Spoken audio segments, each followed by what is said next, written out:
All right, everyone. Hello. Hello. I am live here and I'm about to have a special guest with me. Let me try to figure out how to invite her. Okay, I could do this. I am going to talk about self-care today. So hop on and we are going to get started. Okay. I'm going to talk about self-care with Jess. Okay, I'm inviting her. I think this should go.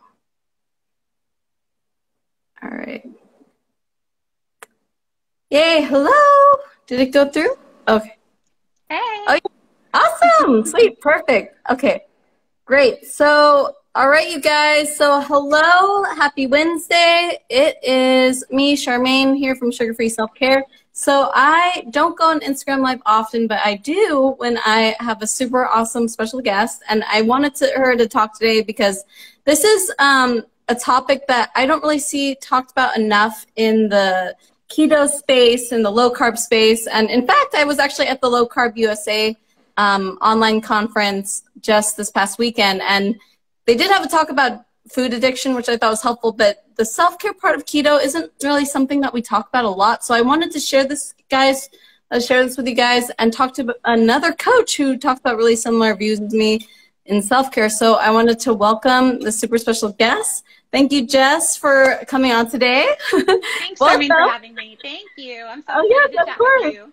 Yeah, I'm super excited. So, so tell us, Jess, like, before we get started on talking about self-care and how it has, what it means, like what it has to do with keto, tell us a little bit more about you and what you do, like your official title, I guess you call yourself, and what you do to help your clients. Yes, awesome. Okay, so I call myself a self-care keto coach, and I help women lose weight with a keto diet and a self-care mindset. So I am a certified life coach through the International Coaching Federation. And I also did my nutrition training, keto nutrition training through the American Nutrition Association, but I'm definitely trained more heavily as a life coach. I started eating keto way back in 2013, so over 8 years ago. And I have maintained a keto lifestyle since then. I just fell in love with it. And I said to myself, why would I go back? I didn't know how good I could feel until I started eating a low carb way of eating. And so I've just been that way ever since. I started coaching in 2017 part-time, and then I left my full-time job in February 2020, and I've been doing this full-time since then, and I love it. It's awesome. Oh, yay! Oh my gosh, first of all, congratulations for having like such a, you know, for living that keto lifestyle for so long. Like, I think thanks for showing what's possible, because I think so many people are like, going sugar-free? Oh my God, they kind of go into this whirlwind about it and they think it's impossible. But I love that you're an example that you could live it for a sustainably long time and you don't even want to leave it because it feels amazing. So that's awesome. It's true, and it's not unhealthy. It's not scary. People think you're going to die. I'm alive and well, and all of my health markers are better than ever. I even ate that way while I was pregnant and postpartum, so it's awesome. I think it's like the healthiest way you can live. So here I am. Oh my gosh, we better, like, I'd love to do a YouTube on the postpartum and the pregnancy thing. Anyway, that's a great topic for the future. I'd love that. But anyway, just listen, you guys, you can do it even when you're pregnant or postpartum. But anyway, so today, you guys, we wanted to talk about self-care and what that means for keto, like what that actually means and why we want to do it, like how we define it in a different way, probably different from what you've heard.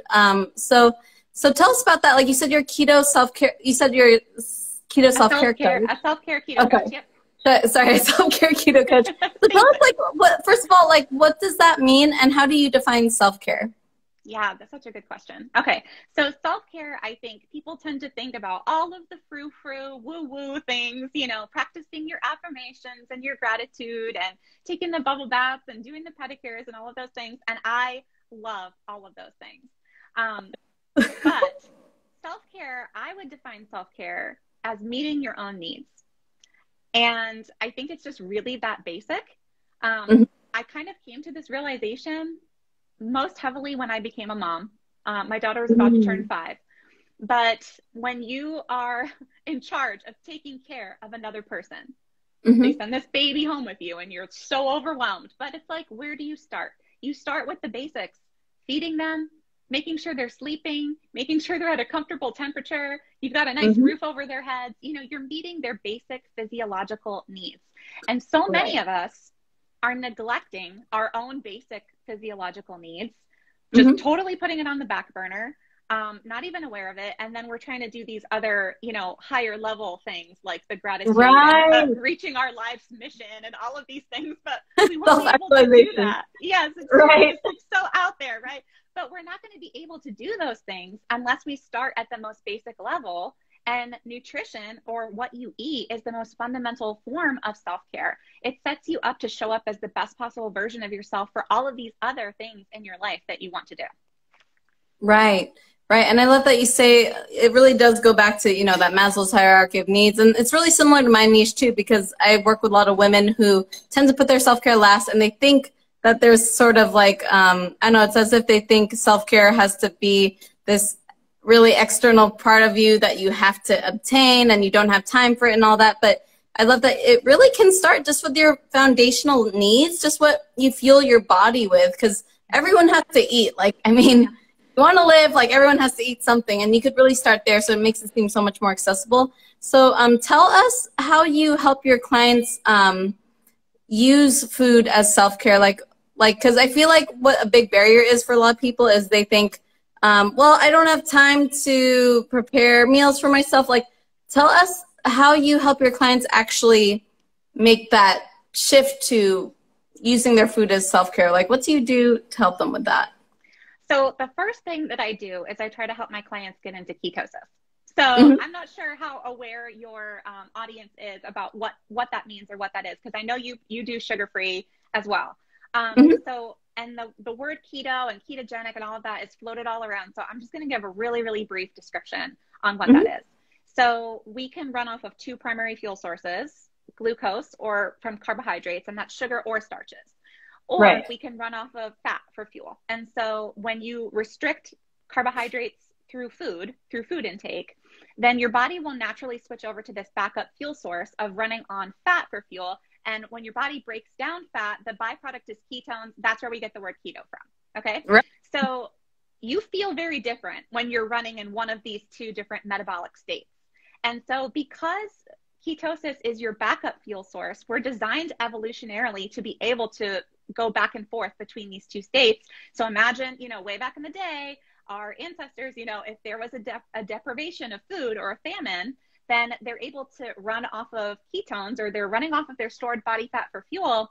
And you feel very different. You feel way more energized. You have way more mental clarity. You're alert. Why? Because you need to be like on the alert to try to find another fuel source, right? So try to find some more food for yourself. So that's probably the evolutionary reason why it feels so good. I didn't know any of that when I started eating keto. So that was a huge surprise to me. I approached keto to lose weight, just like probably everybody else does. So what kept me in it was how good I felt when I was on keto.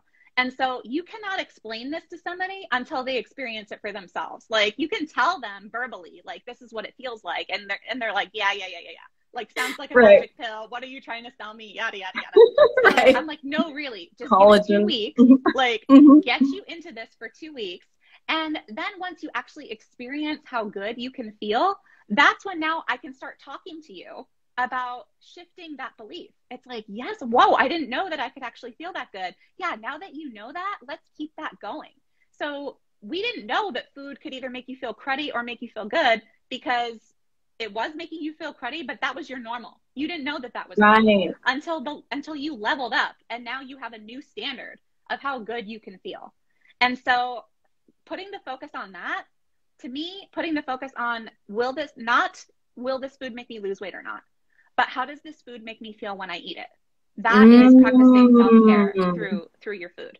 Yeah. Yes. Oh my God. I love that perspective. It's like, it's so great for everyone just to really make that, even that little shift of like, are you eating to lose weight, or are you eating just to make you feel better? Because I think that's such a big misconception with keto. It's like everyone just really assumes like it's like for weight loss. It's how you could, it's like a restrictive way to lose weight quickly. But the reason I'm in it for a long time too, which you shared, is because it really does make you feel so much better. Like when you shift from that fuel source of getting your energy from your fat, you have this literally like an unlimited source of energy. Yeah. I also tell my clients, like when they're on consult calls with me, I say, oh, afternoon slumps are optional. Like you don't need those afternoon slumps. They're not supposed to be part of your normal life, but you never knew that.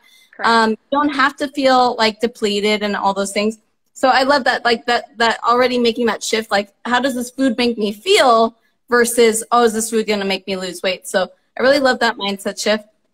And so when they do make that shift, so for example, if they have gone keto for like at least maybe, like I usually recommend for my clients, you want to be, it takes about 2 to 6 weeks to make that shift to go into ketosis. But after that, so then what do you do about self-care? Like how do you help people incorporate self-care into their life? Like what does it mean after that whole phase? Yeah, absolutely. So once we've kind of established that you have the ability to be empowered with what you're eating, nobody else can tell you what to put in your mouth. Like take full ownership over that. And now that you've done that and you're actually feeling better, we've now proven to ourselves that we have the ability to act and the ability to change our lives. So you've already done something really, really small with that. And being a certified life coach, I really like to approach this whole journey in a very holistic way, because losing the weight is not just about losing the weight. It's not just about hot girl summer or looking cute in a bikini or whatever it is. Like, yes, you want to feel better in your clothes, right? And we all have these different levels of motivation, but I like to try to tap into the bigger why. So how is your weight holding you back in your life? Yeah, it's causing you to not have as much confidence in yourself, but how is that holding you back in your life? What are the things that you actually want to do and how this has been hampering you? And now what's the next step? So a lot of people, they want to have more energy to play with their kids or play with their grandkids or whatever, or maybe they do want to leave a relationship, or maybe they do want to leave a certain job that they're in or whatever that might be. But I try to get people really thinking bigger and dreaming bigger, because now that you actually have that mental clarity and that mental energy, you can begin to believe that things are possible that you previously thought were impossible, because you've already just proven it to yourself in this one way. And so I like to then take it further. And you mentioned earlier the Maslow's hierarchy of needs. Like, I love that stuff too. We have a similar background in psychology and everything. So your physiological needs is just the base level of needs. And so once you've met that base level of need, we've got your sleep right, we've got your nutrition dialed in, you're feeling really good. Okay, let's look at what else do you need in your life? And now how can you meet that from a very empowered place? You just did it with this, and now you can do it with all of the other needs that you have in your life. So you need love and belonging and self-esteem and safety and security and a sense of purpose and mission in your life and all of those things. And now we're going to move up that ladder. We're going to move up that pyramid and start to explore those things. Because if we don't do that, so once we've met the nutritional needs, here's what I find happening. People will then go back into disordered ways of eating or emotional eating because those other needs are not being met. And so when you're not giving yourself what you need, you're going to take what you need. And then we start to do it with food, because food has always been the thing that we turn to. So let's say now we've got your nutrition dialed in, you're feeling really, really good, and you get into a fight with your spouse. So you're not used to speaking up for your needs and recognizing what your needs are. And so what are you going to do? Maslow actually theorized that you would use then food. That's what he thought eating disorders were, is that when people are out of order with a higher level need, you then go down lower to manipulate a lower level need that you can control. So you turn to food. Yeah. Right. And so if your career is upsetting you, now you're going to go to food to use that as a soothing mechanism instead of meeting your own needs in this area. Does that make sense? Right. Yeah. Right. I love that. Right. And I love that. Yeah. It's like, even though you have your food dialed in, because I feel like this is where a lot of people get into trouble with weight loss, which is also why I went to the route of sugar-free self-care, because it's like when people are eating well, like, you know, maybe they go keto for a few weeks and they feel great, but then they have that fight with their spouse or something happens at work, and then they eat for that sort of emotional comfort. So how do you help your clients with that, with taking care of themselves without food? Like, what's your approach to this as a self-care keto coach? Yeah, so definitely it's, first of all, developing self-awareness that this is something that has served you well for your entire life. Everybody emotionally eats, literally every single person. I don't care who you are, you emotionally eat from time to time. And the goal is not to never emotionally eat again. Like, that's totally unrealistic if we think that that's going to happen.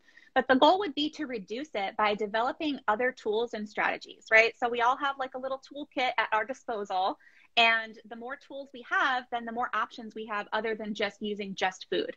But food is still a tool, and it's still a valid tool, and it has worked for you over and over again. So I don't demonize that. It's not like you're just this weak, you know, have a huge character flaw, or you have a psychological disorder or whatever, because you sometimes turn to food to soothe you. From the time we come out of the womb, we are literally associating food with comfort by breastfeeding, right? And so we're designed to be that way. There's nothing wrong with it.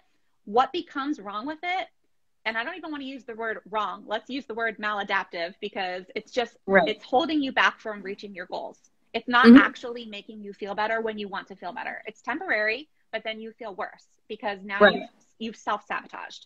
And so it is developing a wider set of tools to use, but also it's allowing yourself to eat emotionally when you reach the breaking point. You've tried calling a friend, you've gone for the walk, you've tried dancing or listening to music or whatever it is that you've tried to do, meditating, yada, yada, all of these things, and you still want to eat. Okay, eat something that is a food that's actually going to bless your body. Go eat a full quart of strawberries instead of eating a whole bag of chips, you know? So like, allow yourself to actually find comfort in food, but at the same time, it's food that's actually going to fuel your body and give you good nutrition and not make you feel worse afterwards. Right. Right. And I love that you're saying, like, you're not demonizing eating the sugar itself. I mean, you see this also in my Instagram, like you see me eating the ice cream and stuff, like in my marketing, to help you gain awareness of your cravings, but also just to not demonize it, like really see that that action of eating those foods like sugar and carbs in itself isn't a negative thing, but it's just, are you doing it to the point that you're not moving forward with your goals and that you're sort of like sabotaging your goals? And even, you know, it's like, is it contradicting what you really want in your life? And so I love that it's not like how you describe it is really not so restrictive, right? It's just like, oh, if you have a craving and you've done tools, you could allow yourself to eat the food if you want to. Like, it's always your, like really helping your clients see, like, you always get to choose what foods you want to eat. Like, nothing is ever really off limits or whatever. And you, but then in those moments you could choose a healthier option in that moment, like, so it's still helping you move forward. But what I'm curious about too is when they're going, like, if you're emotionally eating and you're sort of like so used to having food for comfort and things like that, like you mentioned before we talked, like how those habits came up. Like, why is it that, you know, even though you know intellectually that eating those sugars and carbs are like quote unquote bad for you, like why is it so hard to change those habits sometimes for some people? Yeah, and I would say it's because of a chemical reaction in your brain that is legitimately compelling you to eat more of it. I mean, every single food that you eat sets off a chemical and hormonal cascade in your body.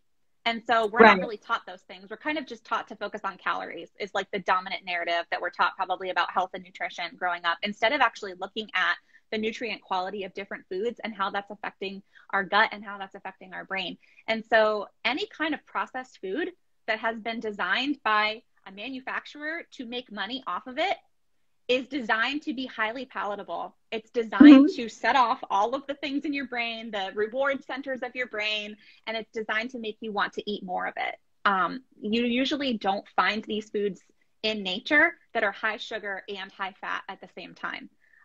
It's usually like fat comes with protein, and then there are simple sugars like in like fruits and things like that. But when you combine those things together of high fat and high sugar, for example, ice cream, for example, French fries, these are things that just light up our brain and make us want to eat more. And so the reason why it is a habit and the reason why it's hard to kick is because it is literally designed to be addicting in your brain. And some people feel very, you know, weird about using the language of addiction, and because I don't want to offend or whatever. So if that language works for you, great. If it doesn't work for you, okay, let's call it a habit instead of an addiction. But no matter what, your brain is physiologically being compelled. And it's not just an issue of like thought work that you can try to talk yourself out of it. it is a physical craving that you have to then figure out what to do. For me, the thing that works best for me is either avoiding it entirely or being super duper planned out about it instead of doing it unconsciously. So I know that you like to practice. I personally don't. And I like to differentiate this with my clients is there's different personalities and there's different histories to take into account. And so what works for you might not work for somebody else. So for me, I don't practice regular, I call them deviations from keto. I don't like to use the word treat or cheat or whatever, because these imply different things. I think language is important. Deviation is just this nice neutral term. And then I like to call them either planned deviations or unplanned deviations. So I don't practice them. Very rarely I have a planned deviation, but it'll be like, I'll have some fruit or something like that. And no judgment against somebody that wants to do their planned deviation, eating Cheetos or French fries. Like I have clients that do that and it works really well for them. But I think the point is that you have to be in conscious choice, and that then you just go right back to your regularly scheduled programming instead of feeling like you are being controlled by it. Right.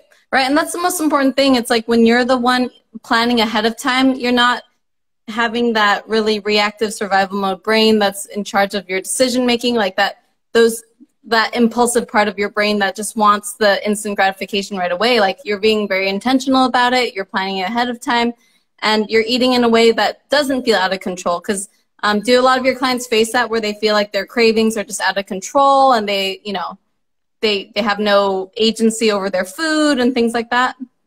Absolutely. But I feel like getting somebody into ketosis is what is really, I use the word magical because I don't have any other explanation for it, but it really, it changes the physiology of what's happening in your brain. And so no longer are you riding a blood sugar roller coaster and feeling that compulsion to keep going. So you finally feel really fully satiated by food for the first time, because protein and fat are so nutrient dense that you finally feel satisfied. And it suppresses your appetite and it suppresses your cravings. And so that's the first time that I ever felt control around food in my entire life. It was always eat dinner. Afterwards, I want a salty snack. Now I want a sweet snack. Now I want a salty snack, sweet snack. Go to bed, bloated, distended, feeling god-awful, wake up again the next day, vowing that I'm going to be different and yet not being different. That was my life before I started eating keto. And so getting somebody into a state of ketosis shows them what is possible. It's possible to not actually feel constantly controlled by food and by cravings. And so now that you see that it is possible, you realize what happens when you choose to have that deviation. And so now that you're more conscious of what to expect, like, okay, I know that I'm going to probably feel really good for a little bit, then I'm going to hit a slump. I'm going to have some cravings. I know what to expect the next day. I'm going to have my electrolytes. I'm going to eat more keto foods because my hunger levels will actually be higher, and I'm going to allow that to be okay. So like basically talking somebody through what to expect so that it doesn't become a slippery slope. Right. Because definitely, even if you've been keto for a long time, like as long as you did since 2013, even if you've done that for a while and you're metabolically like used to burning your fat for fuel, but if you reintroduce carbs and sugar consistently, your brain's reward system will be basically geared towards eating carbs and sugar again. So you could go back to those habits, But I'm curious, tell us more about how you, I know you created a tool recently that I think is amazing. Tell us more about that tool you created, your journal, and what that actually helps you and your clients accomplish, and why you created that. Yeah, thank you. So I have a new resource. It's called the Self-Care Keto Guided Mindset Journal. And it's a guided journal. So it provides specific prompts to you so that you can then do some mindset exercises and reflect and answer the questions. And so it's 10 mindset exercises that have been the most proven and effective mindset exercises that I've used with my clients over the last 4 years. And the reason that I created it is because I know not everybody is going to be able to have the time availability or the financial resource to be able to work one-on-one with a coach. And I wanted to really share this message with the world in the most accessible and affordable way that I could think of. And so I created a digital resource.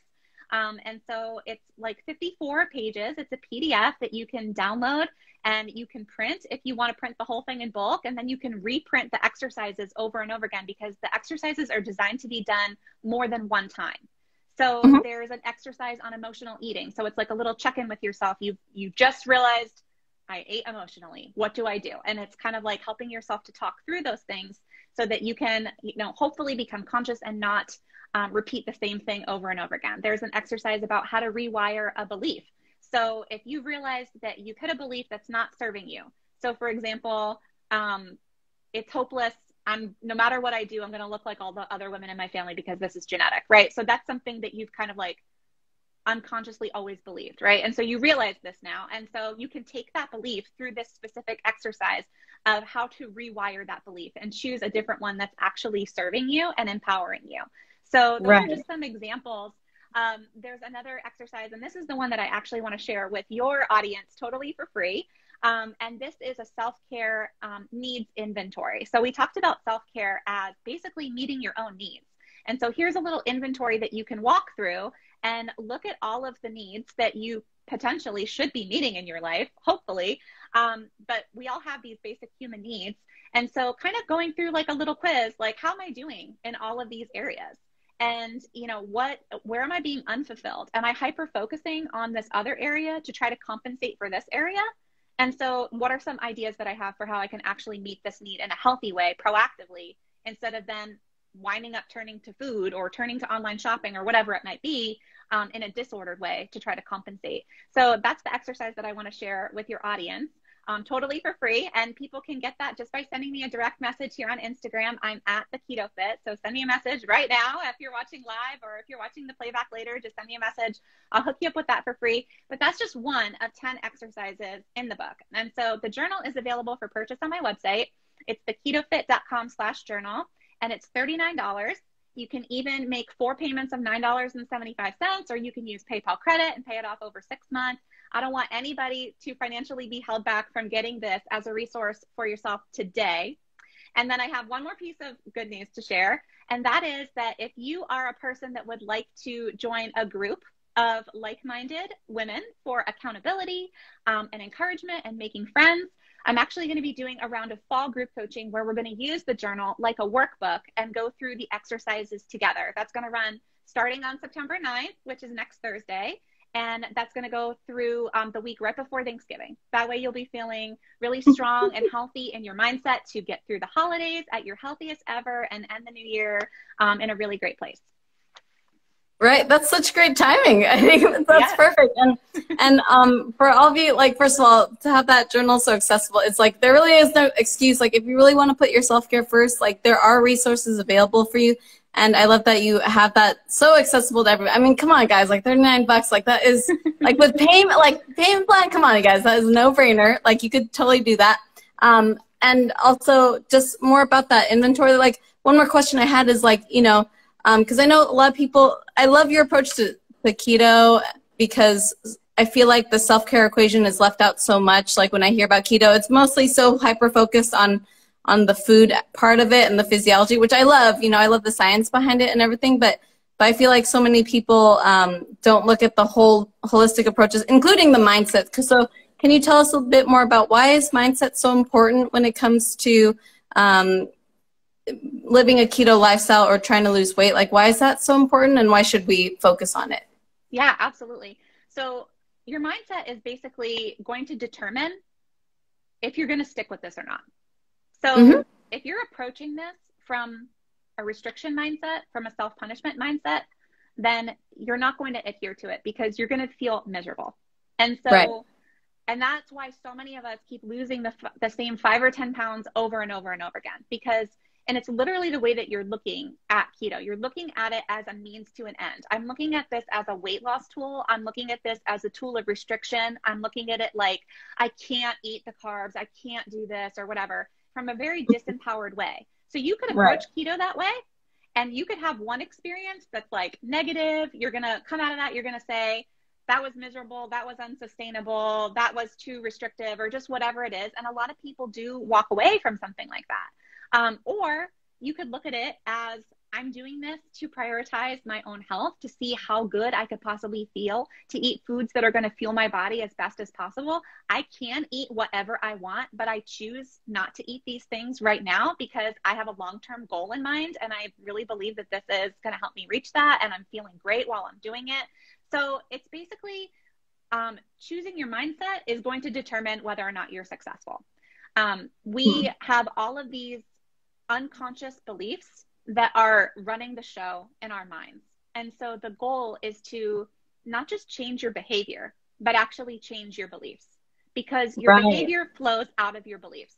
So the beliefs are at the core of who you are. And coming out of your beliefs are your thoughts and your feelings. And coming out of your thoughts and your feelings are your behavior. And coming out of your behavior are your results. So many of us want different results. We want to lose weight. And so we just try to change our behavior. But behavior modification will only last so long. Eventually, we're going to run out of willpower and our beliefs are going to kick in and run the show on autopilot. And so unless you get down to the level of beliefs and actually change your beliefs, then your self-care behavior is not going to flow naturally and effortlessly. It's going to feel like white knuckling it. It's going to feel like misery and you're going to give up. And so that's my goal, is to actually work with people. I know you're passionate about this too as a life coach, about actually rewiring our beliefs. And so that's the goal. Right. And oh my gosh, you guys, this is literally the missing piece. Like, if you guys are not listening, like, listen up, man, watch the replay again, because this is what makes the weight loss permanent. It's really making those changes at the mindset level and really helping you think differently about food, not just, you know, white knuckle your way through it, but really actually think differently about how you approach food, using food as self-care, using food to feel better, help you feel better, not just lose weight. Those little shifts are what can make the habits sustainable for you, so you make the changes permanent down the road. And this is why I think Jess's resources, like her journal, her group coaching program, her free self-care inventory, like, utilize those resources to help you check out what's in your mind. Like, what do you think about your food, so you can make those changes as necessary. So, oh my goodness, thank you so much, Jess, for all these amazing resources. And if you want access to those tools she has, like, DM her at the Keto Fit on Instagram. You could even, if you missed that at all, if you're watching, you could message me. I could link you up to her. And also check out her Instagram at the Keto Fit to learn more about what she does. Again, she said she has a fall group coaching program coming up in September 9, you said? Yeah. So if you want help in the holidays with Thanksgiving, get ready now. And if you want her journal, group coaching might be not a price point for you that you have at the moment, you can access her journal on self-care and mindset. But anyways, thank you so much, Jess, for sharing with us. This is amazing. And are there any last words you have, like any one last word of advice you have for anyone who might be struggling with putting their self-care first right now? Yes. So I would say that a lot of people think that they can't prioritize their own self-care because they're too busy caring about everybody else in their lives, or that they're going to make waves, or they're not going to have enough support, or whatever it might be. And I want to encourage you that I know you care so much about the other people in your life. You will be the best version of yourself for your kids, for your partner, for your boss, all of those people. They're not going to suffer. They're going to be liberated when you are liberated. I love, Liz Gilbert says, there's no such thing as one-way liberation. And so if it's going to bring freedom to you, it's going to bring freedom to them. You don't need to keep being a martyr in your life for all of these other people. This is a Glennon Doyle. She says they don't need a martyr, they need a model, right? And so, just receive that today. You're going to be a model for everybody else in your life. When I first started keto in 2013, either people didn't give two craps about it, or they were a hater and they were like concerned about me or whatever it might be. They thought I was going off the deep end or whatever it might be. Slowly but surely over the last 8 years, every single one of those people has come to me for advice. And, you know, because I've modeled, results don't lie. I lost 40 pounds in 6 months on keto. I maintained it. I'm healthier than ever. You know, and so all of those people have come to me and asked for help in one way, shape, or form or another. So that can be you too. It might be a little bit challenging at first, but, you know, working with a coach can be really helpful to get through that. If you don't feel like you have enough support, that's literally, you can get support by hiring a coach. That's what we're here for. And we're going to cheer you on every single day and be in your corner and help you to become the best version of yourself. Right. Oh my gosh, I love that. And I love that, first of all, you know, we weren't born going into keto, like, you know, we weren't born thinking, I don't think you were, you grew up thinking, oh, I'm going to go keto, right? But right. It really shows like anyone could really do it. Like you can make those changes. It's possible. And I love that you're setting that example for like having that lifestyle for such a long time and enjoying it, like not feeling miserable and actually enjoying that and being the model for so many people. So thank you so much, Jess. I appreciate your time today. And again, hit her up at the Keto Fit, DM her for the resources we covered today, or you could DM me and I could link you up to her. Anyways, thank you so much, Jess, for joining us. And I'll post the replay in my Instagram. Anyways, let's go ahead and start putting our self-care first, just with the food you put in your body, starting with that low-carb whole food, and then going from there. So thank you so much, Jess, for your time today. Okay, thanks, Charmaine. Talk soon. All right, bye, everyone. Bye. Bye.